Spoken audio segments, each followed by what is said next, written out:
Mark Zuckerberg was a Harvard freshman with a gift for computer programming.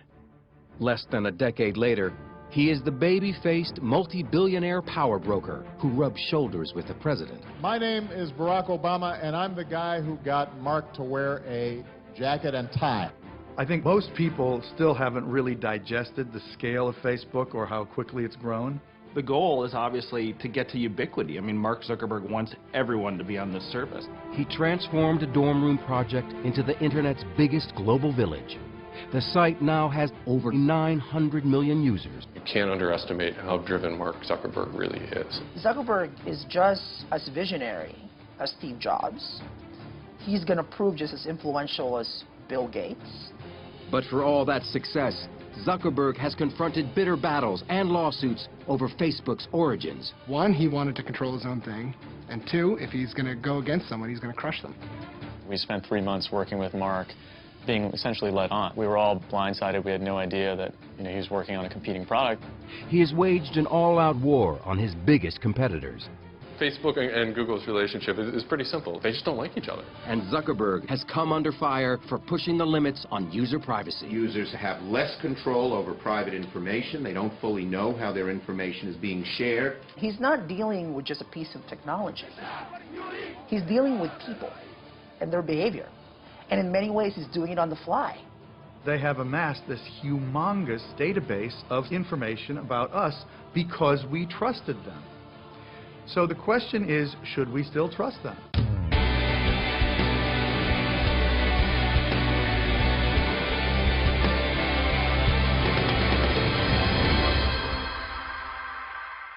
I think that the goal that we went into it with wasn't to make an online community, but sort of like a mirror for the real community that existed in real life. Mark Zuckerberg. We think we know him because we've seen his life unfold in the Oscar-winning movie The Social Network. The portrait was unsparing, a super geek, intense, cutthroat, brilliant, and socially crippled. I don't understand. Which part? But was it accurate? He's always had friends. He's a pretty social guy. I think the last time I checked, 879 friends on Facebook. This is the real Mark Zuckerberg in rarely seen footage shot at Facebook's first corporate headquarters by young filmmakers in 2005. What are we celebrating, Mark? It's got 3 million users. 3 million users. Yeah. And how long has Facebook been around? Not that long. A little more than a year. Like a little more than a year. At this point, yeah. While Zuckerberg pushes the envelope on user privacy, he opted out of participating in this program. In 2004, at the age of 19, he created Facebook. Today, the 28-year-old CEO has accumulated a net worth estimated at $15.5 billion. Mark's mission from the beginning was about connecting people, and it was clearly based on this theory that if the world were more connected, it would be a better place. But there's a lot of surprises when you really dig deep into the story of Facebook. The biggest single surprise is the peculiar and tenacious personality of Mark Zuckerberg and the depth of his convictions and his consistency. Born in 1984, he grew up in the Hudson River town of Dobbs Ferry, a bedroom community north of New York City. David Kirkpatrick spent 2 years researching a book about Zuckerberg and Facebook called The Facebook Effect. He comes from an unbelievably supportive family in which he's the only son, and he has 3 sisters. So he was kind of the prince, and in fact, I think his parents called him the prince, and he was treated accordingly. So this is a guy without any problem of self-confidence. Computer savvy from the start, Zuckerberg taught himself the complicated computer language C++, and by 9th grade had created a digital version of the board game Risk. Journalist Jose Antonio Vargas interviewed Zuckerberg for his New Yorker magazine profile. He actually created a thing called ZuckNet, which is an internal instant messaging system for the family so the computers could talk to each other. I mean, that's kind of the kid he was. When he got sort of tired of his local high school, he decided to go to Exeter prep school, really because he just wanted more challenge. It was at the exclusive Exeter Academy that Zuckerberg and his friend Adam D'Angelo created a music website called Synapse. It was intended to anticipate what your preferences might be And it was very, very popular. Even before he started Facebook, he was fending off offers from Microsoft and others to buy Synapse for well over $1 million.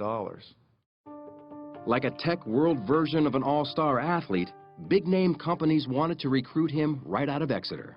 Again, Zuckerberg was unimpressed and chose instead to enter Harvard in 2002, where it wasn't long before he got himself in trouble.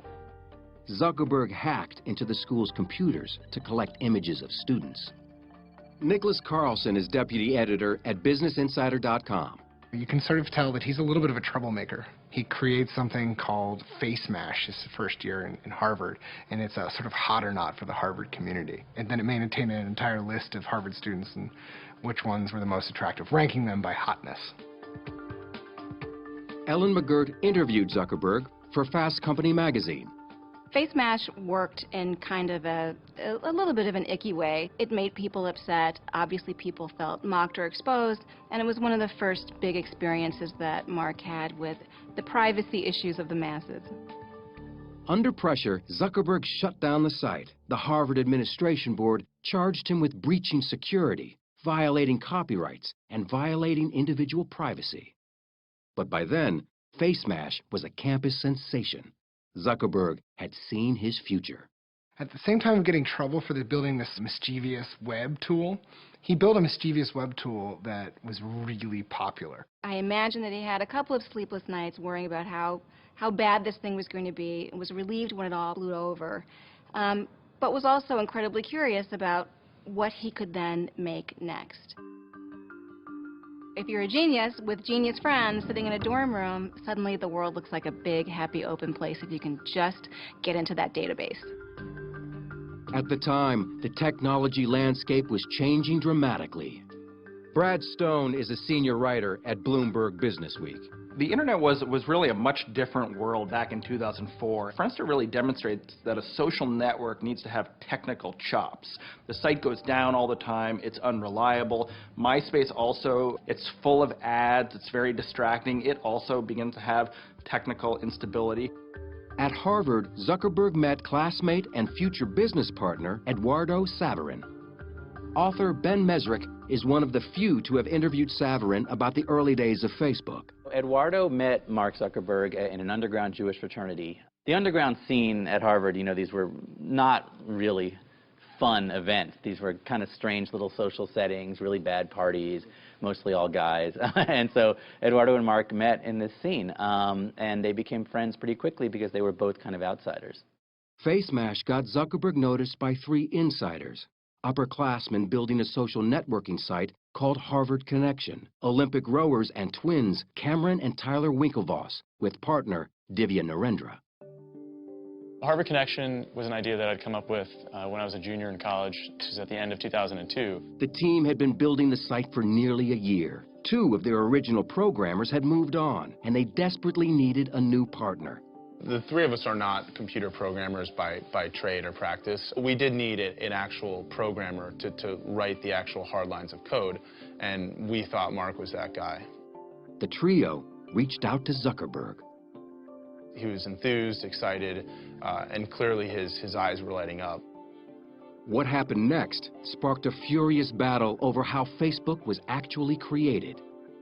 The details unfold in email exchanges between Zuckerberg and the Harvard Connection team. At first, Zuckerberg appeared eager.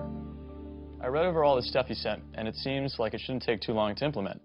So we can talk about that after I get all the basic functionality up tomorrow night. Then, Zuckerberg began to delay the project. December 4th. Sorry I was unreachable tonight. I just got about 3 of your missed calls. I was working on a problem set. December 10th. The week has been pretty busy thus far, so I haven't gotten a chance to do much work on the site or even think about it, really. Zuckerberg was stalling because he was busy working on a similar social networking site based on Harvard's student directory called The Facebook. He and Saverin partnered to fund it. Mark came to him and said, you know, you put up $1,000 and we'll launch this site. And, you know, there were no contracts. These were just two kids in a dorm room, really. But that's where it started. Writer Nicholas Carlson interviewed more than a dozen people involved in the founding of Facebook and found instant messages retrieved from Zuckerberg's computer he said Zuckerberg sent to Saverin. According to Business Insider, the IM suggests Zuckerberg was deliberately misleading the Winklevoss twins. He says things like, look at this site that I'm working on, Harvard Connection. Haha, they made a mistake. They asked me to do it for them because I'm working on my own Facebook. We were always under the impression that Mark was working on HarvardConnection.com. There was never an indication from him that he could not do the work, didn't want to do the work, or was working on something identical on the side called the Facebook. When he met with the Winklevoss brothers the last time, he saw that he probably should tell them that he's been working on a competing product. He sort of conferred about it with friends. But in the end, he said, you know what I'm going to do? I'm going to blank them. I'm going to blank them in the ear.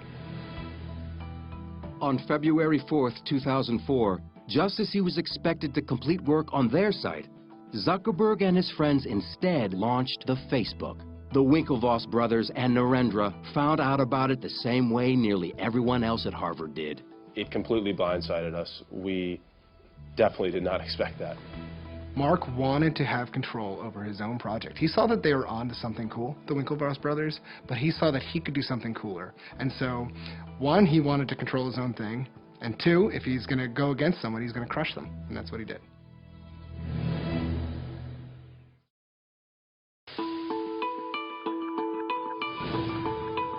Mark Zuckerberg's new Harvard-based social networking site, the Facebook, was mired in controversy from the start. Just days after he launched it in February of 2004, the Winklevoss twins and Divya Narendra sent him a letter to cease and desist. In a nutshell, our complaint against Mark Zuckerberg is fraud, unjust enrichment, and breach of contract. Zuckerberg responded with a letter denying any wrongdoing, claiming his site was a separate venture and used none of the same code. The Winklevoss twins and Narendra would later appeal a $65 million settlement with Facebook. They lost in federal court, but that settlement could now be worth $200 million. But none of the vicious legal wrangling slowed the incredible momentum of the Facebook. At that point, my roommates were kind of like, you know, this is pretty cool. Like, I bet this would work at other schools. So we launched it at Columbia, Yale, and Stanford. And within a couple of weeks, each of those three schools also like had thousands of users who were like, all right, this is pretty sweet. Like, let's just go all out and see how many schools we can launch this at as quickly as possible. About this point in time, they started to take meetings with venture capitalists and with bigger advertisers, and this is all kind of Eduardo's doing. They got a pretty early deal with Visa, and they had a deal with American Express. They had a number of advertisers that came and went. Then record companies started getting interested, and they began to get some pretty good revenue from the music industry. Enter Sean Parker, who had his own connection to the music business. On a trip to New York, Zuckerberg and his partner, Eduardo Saverin, had dinner with the 24-year-old co-founder of Napster. The seasoned entrepreneur and a truly creative individual, an extraordinarily interesting person who had worked his way into a network in the Valley that is just to die for, particularly at that point. For Zuckerberg, Parker was a hero and a role model. Partner Saverin didn't agree. Eduardo did not think highly of Sean from the very beginning. He thought that Sean was a snake oil salesman, that they didn't need Sean, that Sean talked a big game but was living out of a duffel bag and had been kicked out of 2 companies. In the summer of 2004, with Saverin remaining on the East Coast, Zuckerberg left Harvard.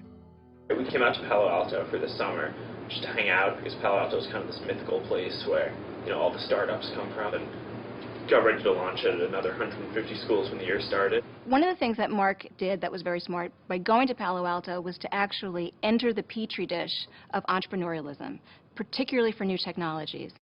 Zuckerberg and his friends moved into a large frame house with a swimming pool, and he reconnected with Sean Parker, who later became Zuckerberg's roommate. He was the adult supervision. He's the guy who showed them how things are done in Silicon Valley. He's the one who showed them how to meet investors, how to negotiate with them, who to hire. Mark has told me stories of just all of the guys coding late at night around dining room tables and eating chicken McNuggets and cereal. And there's partying going on. Sean Parker is bringing them around to the different kind of cool Silicon Valley hotspots. And meanwhile, the website is growing astronomically fast. I mean, there's a 1 million-member party by December of that year. During this time, Parker gave Zuckerberg some shrewd advice he took to heart. He sort of looked at him and said, you need to be the founder of this thing, and you need to be the CEO forever. You know, you can't turn this over to investors. And Mark is able to negotiate a series of increasingly important investment deals that do two things. One, allow him enough operating cash to hire some of the smartest engineers in the business, and two, help him retain majority control in the company. But tensions began to grow with Zuckerberg's original partner, Eduardo Saverin, who remained on the East Coast. Eduardo felt that, he was the business head of the company and he was no longer being treated that way. Mark and Sean were taking meetings all over California. They were meeting with venture capitalists, and they were kind of ignoring Eduardo. He retaliated.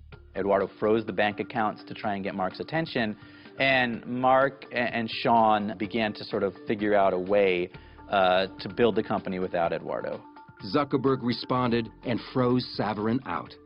Eduardo was removed from the company masthead, and he essentially became a non-entity. He became a non-person. He was thrown out, and he became very upset.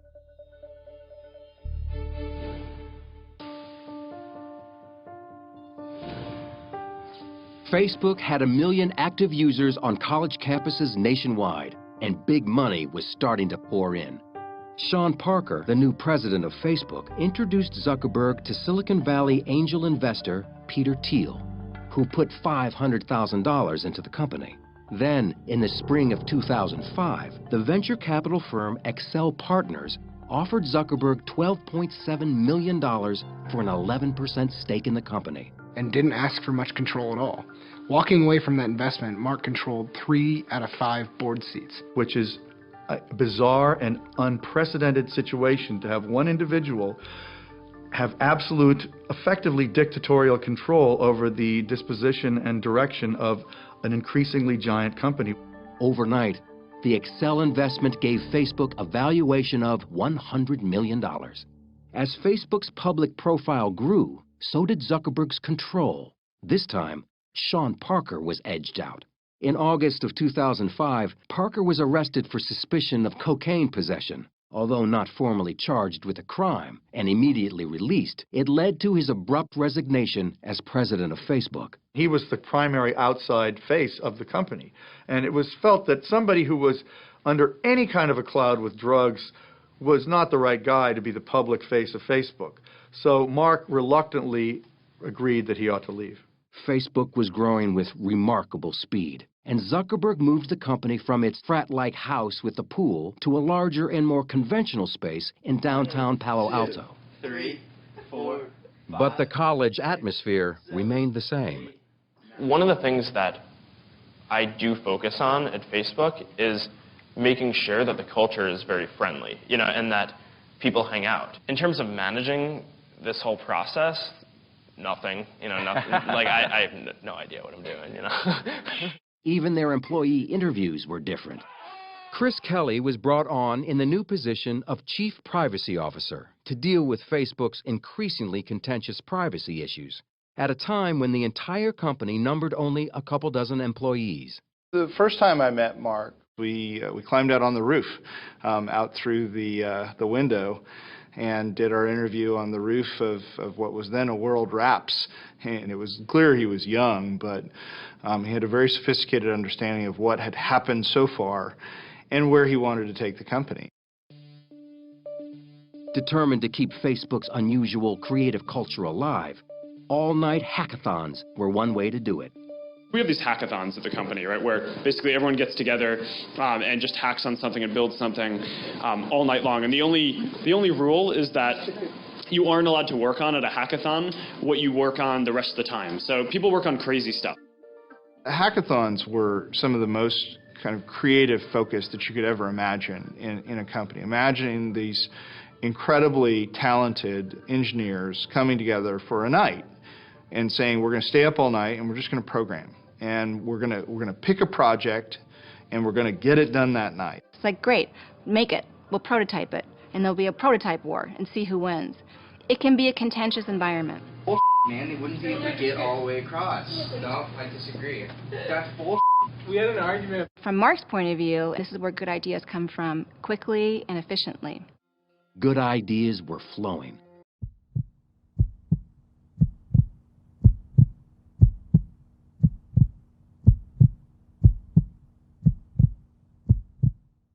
Zuckerberg then made a change that would give Facebook a sudden and dramatic boost, allowing people to identify or tag themselves and their friends in photographs. That was a huge, huge change that led to massive new use of Facebook, and photos became very rapidly by far the most used part of Facebook and became the single biggest driver of its growth. That growth continued in one direction, up. According to Facebook's internal tracking, its user base had shot to 5.5 million users in less than 2 years. And media giants were banging on the door. In 2006, Yahoo baited the 22-year-old Zuckerberg with an extraordinary offer, a buyout for $1 billion.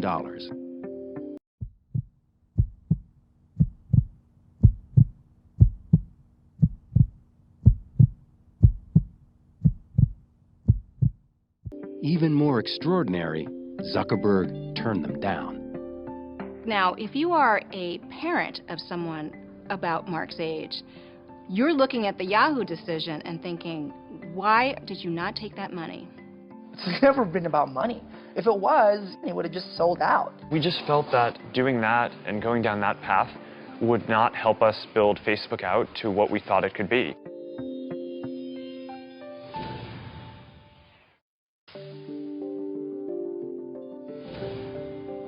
In 2006, Mark Zuckerberg rejected a $1 billion pitch from Yahoo when MTV pushed the ante even higher. Michael J. Wolff was CEO of MTV Networks. Mark had taken me on a walk around Palo Alto and shown me his apartment. And afterwards, we sat down for lunch, and I told him we'd be willing to pay as much as $1.5 billion to buy Facebook outright. His answer was, I think it's worth a lot more. And besides, you've seen my apartment. I don't really need that kind of money. And at the same time, I may never have an idea as good as this one. So I'm not that interested in selling. There was internal strife around it, no question. There were a lot of people who wanted to sell. Ultimately, Mark decided to turn down the offers. Zuckerberg wasn't ready to sell because he had some ideas that he thought would make Facebook even more popular. One of them was called Newsfeed, a kind of real-time wire service of updates about what users were up to. Newsfeed is what everybody is doing at that point, or what they're posting, what they're linking to, the world that they live in, which is really what a newspaper is, right? It's a living, breathing newspaper of people around you. But many Facebook users thought that newspaper sent out too much information and violated their privacy. 750,000 of them launched an online protest. To say that it was unpopular at first is a dramatic understatement. They were under siege at the office. They couldn't leave. They were surrounded by news trucks. Almost 10% of our user base at the time joined the Students Against Facebook Newsfeed group. Zuckerberg was forced to apologize. He wrote his apology note himself. It was probably a good learning experience. When Facebook changed some of the privacy controls, it was an overstep. I do think he takes those seriously, but I do think that he's willing to continue to overstep for the purpose of making a product that he wants to make. The apology was not a surrender. Zuckerberg was sure that users would get used to this new level of sharing, and he turned out to be right. After tweaking Newsfeed, it became one of the most popular elements of the Facebook experience. It just happened that the first time I ever met Mark was 2 days after that happened. And I can tell you, even though his members were in open revolt, he was not the slightest bit flustered. He had complete confidence that everything was going to work out all right.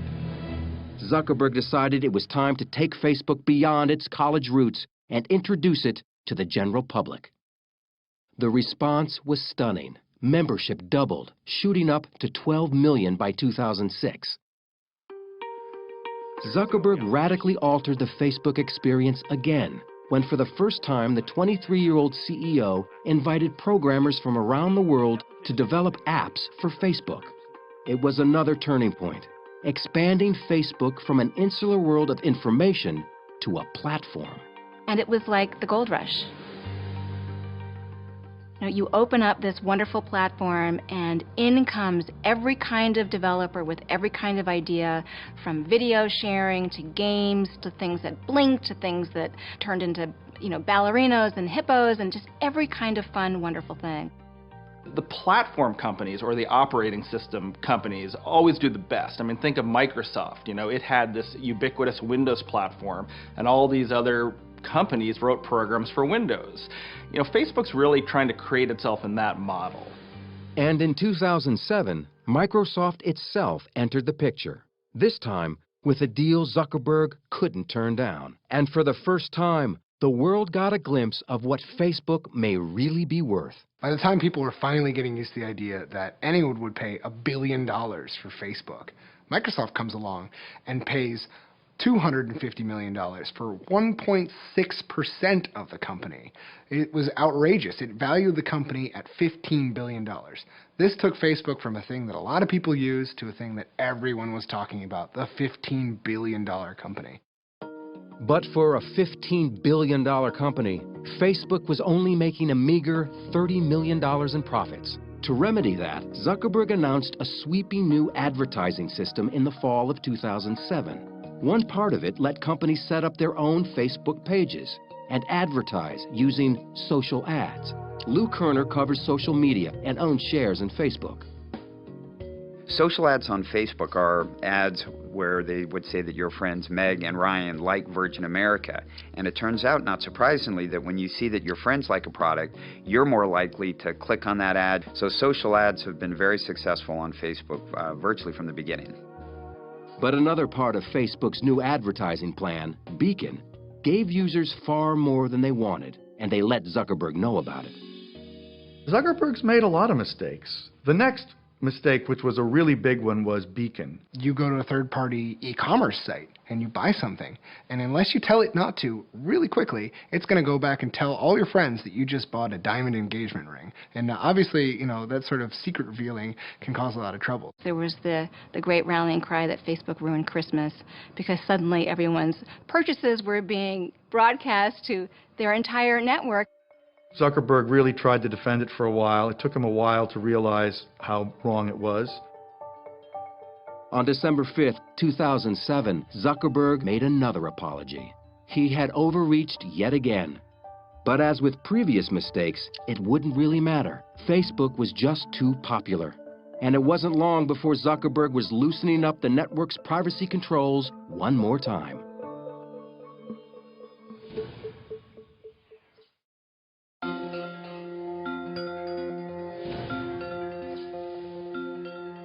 More than 4 years after co-founding Facebook, Zuckerberg still seemed uneasy in the public spotlight. What's your next thing you're going to do? Get bought? No. None of these rumors are true, right? This is making me feel very uncomfortable. All right. By 2009, rumors were indeed swirling that Facebook would go public. Instead, Zuckerberg took money from a new investor.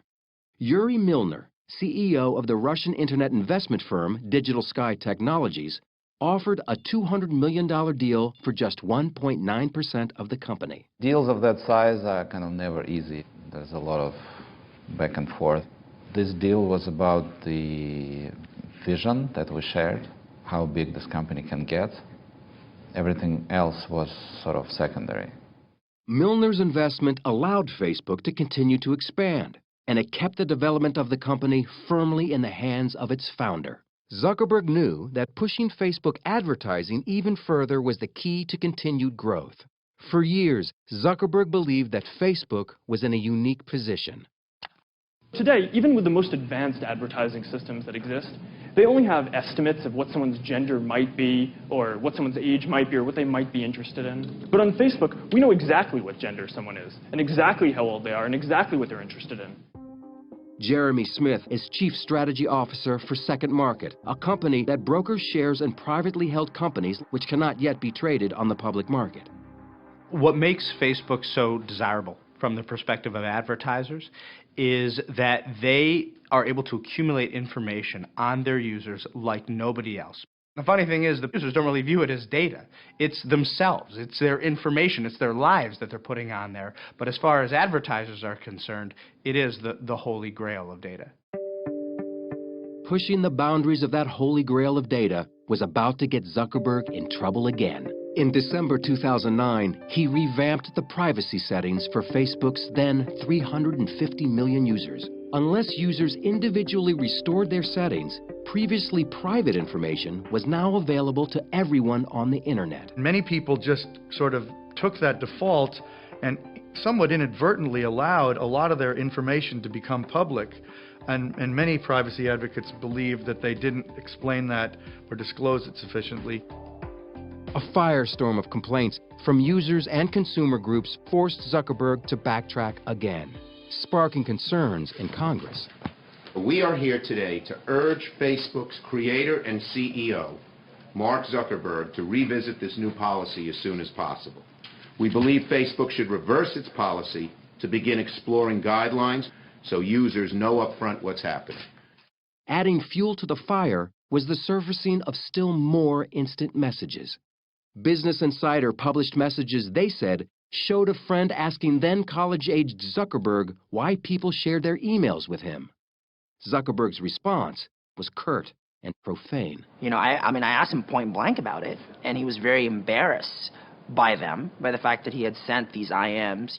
Less than 1 month later, he was put on the hot seat in a memorably awkward interview at the All Things Digital conference. Do you feel like you're violating people's privacy? You know, there were real learning points and turning points along the way in terms of building things. If I knew what I knew now then I hope I wouldn't have made those mistakes. But I can't go back and change the past. I can only do what we think is the right thing going forward. You know, anybody who's ever kind of doubted what Facebook is about or want to question his integrity, I mean, they can keep pointing back to that, right? To that instance of like, I can't trust that guy. That is going to be our check on him for as long as he remains CEO, you know, and in charge of that company. It's going to be like, okay, you're not that guy. Well, prove to us that you're not that guy. Chris Hufnagel, the director of privacy programs at the University of California, Berkeley, believes Mark Zuckerberg purposefully pushes the envelope on privacy. In most situations where a company does something that's unpopular, they have blowback. They lose the ability to do something. But in Facebook's case, we have something I call blow forward, where they take 2 steps forward, there's some type of public reaction, and they just take a little step back. And so over time, they've been able to open up profiles more and more.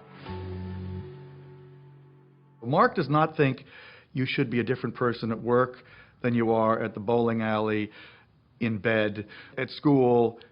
You know, he basically thinks you should be consistent across all these environments. So that's a very radical view for many older people.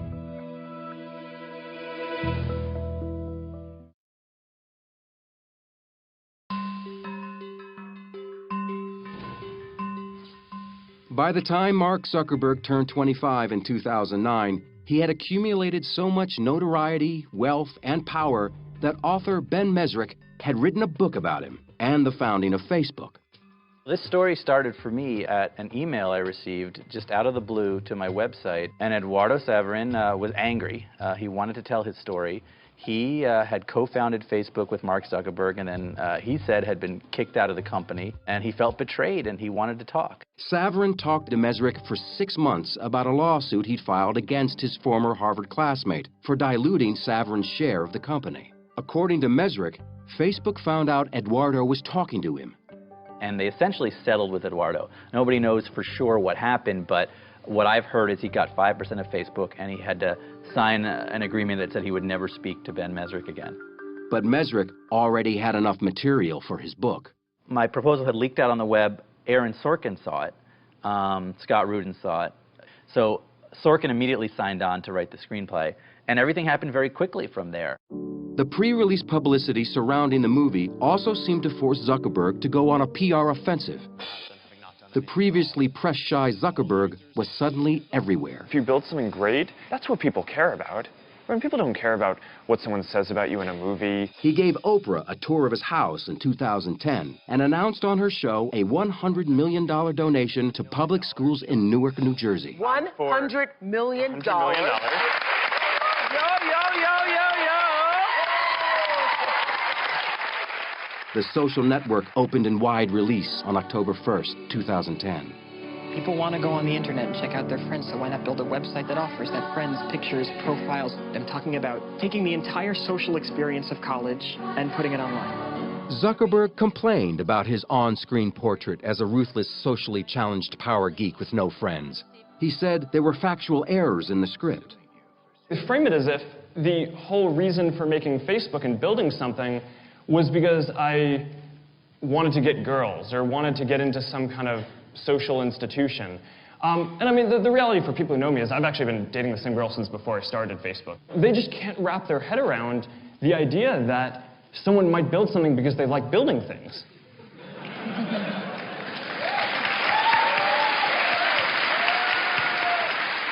Though he initially said he wouldn't see the movie, Zuckerberg ended up taking his entire staff to it. He even showed up on Saturday Night Live. You ever end up seeing the film, the Social Network? Yeah, I did.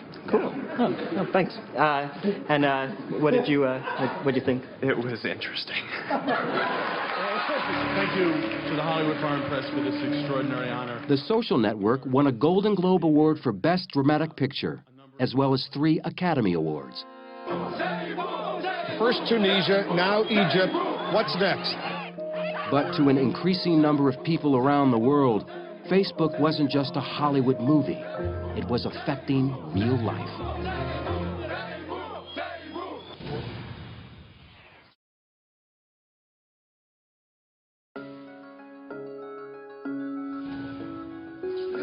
In late 2010, demonstrators started taking to the streets in Tunisia and later in Egypt to protest their repressive governments. By this time, more than 70% of Facebook's 500 million+ users lived outside the United States. In Egypt, one flashpoint for the anger was a case of police brutality. At the center of the protests was a Google employee who ran a Facebook page. Wael Ghonim was the manager in Egypt of a page that was a memorial to this guy who had been beaten, tortured, and killed by the secret police. And that group became very, very large, many, many hundreds of thousands of members during the period leading up to the revolt against Mubarak. Facebook expedited the ability of people to express their dissatisfaction, which clearly sped up the process of these revolts. The governments of Tunisia and Egypt fell. Protesters expressed their gratitude to Facebook on the streets. One named his newborn daughter Facebook. And Wael Ghonim sang the social networking site's praises on CNN. I want to meet Mark Zuckerberg one day and thank him. I'm talking on behalf of Egypt. This revolution started on Facebook when hundreds of thousands of Egyptians started collaborating content. You know, like we would post a video on Facebook. It would be shared by 50,000 people on their walls within a few hours. Facebook itself was very quick to try to distance themselves from that political activity. I mean, obviously, they supported it, but they don't really want to be seen as a tool of change because obviously Facebook wants to be active in regimes like China. They don't necessarily want themselves viewed as a tool of insurgency. Zuckerberg has taken on a personal goal that might help him with his mission to connect the world. He says he spends an hour a day studying Chinese, which could potentially help him gain 1 billion new friends. It's the fastest growing and the biggest internet market in the world. There are hundreds of millions of users, and his mission is incomplete if he's not in China. Mark Zuckerberg's power had never been greater, and once again, speculation grew that he would take his company public. Despite enormous pressure, Zuckerberg has been hesitant to pull the trigger and cash in. 100 years, 200 years from now, what's going to be more important? The money, right? Or the fact that he has had this kind of impact? Or the fact that he's executed and developed and helped evolve this thing that is more than just a technology site, and it's more than just a website. And so I think that's why it's never been about money, and it's never been about status. When companies go public, it's a tremendous strain on the management. And in fact, on top of all of that, when you go public, you open yourself up to even greater government scrutiny. Aware of that scrutiny, Facebook has amped up their presence in Washington with a team that includes several former White House aides and influential Capitol Hill insiders. Political official after political official will tell you, if you are absent from the debate, you're likely to be the person who kind of gets cut out. And so presence in that debate, particularly when Google and Yahoo and Microsoft and a number of other very large players are spending a lot on lobbying, is a mistake. Today, several Facebook founders, including Mark's friends and classmates, have left the company to start new ventures on their own. They've been dubbed the Facebook Mafia.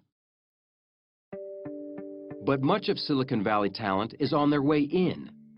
Top programmers are leaving companies like Google to be a part of Zuckerberg's momentum. And Facebook and Google, the two internet behemoths, are competing in other ways. Ryan Single is a staff writer for Wired magazine. Facebook and Google's relationship is pretty simple. They just don't like each other. They're really, they're competing cultures. Facebook was sort of young, brash, wild, and Google is like, an algorithm company. Like, these are guys that, like, any problem, there's got to be a way that they can write a little algorithm that'll fix it. It's clear that Google missed the rise of social, and Eric Schmidt has admitted to being flat-footed around Facebook and around social. They've tried a number of things, most spectacularly the Buzz social network. That just hasn't worked. Then, in May of 2011, Facebook was embarrassed when it was revealed that they had launched a secret attack on Google. Facebook is doing damage control after revelations it hired a PR firm to plant negative stories about Google. Facebook claimed publicly it was not a smear campaign, but the exchange revealed just how vicious the competition has become. The whole Burstyn Marsteller flap was really just an in-your-face expression of the animosity that has sprung up not only between these two companies, but almost the personal Shakespearean drama that's playing out between Google and between Facebook, which frankly has a lot of former Google execs who would like nothing more than to supplant their former company. You can't underestimate how driven Mark Zuckerberg really is. He says his mission is to make the world more open and a better place. His mission is also to be #1, right? He wants to be, inscribed on granite above Bill Gates, I think. He is well on his way. Like Gates, another Harvard dropout, Zuckerberg is a fierce competitor. He moved quickly to vanquish rivals Google and Twitter with a stunning acquisition in April 2012. Instagram is off the market in an instant. Facebook likes the photo sharing app so much it's paying $1 billion for it in cash and shares ahead of its IPO. But the app is free and has little known revenue. Still, Facebook may need Instagram more than Instagram needs the money.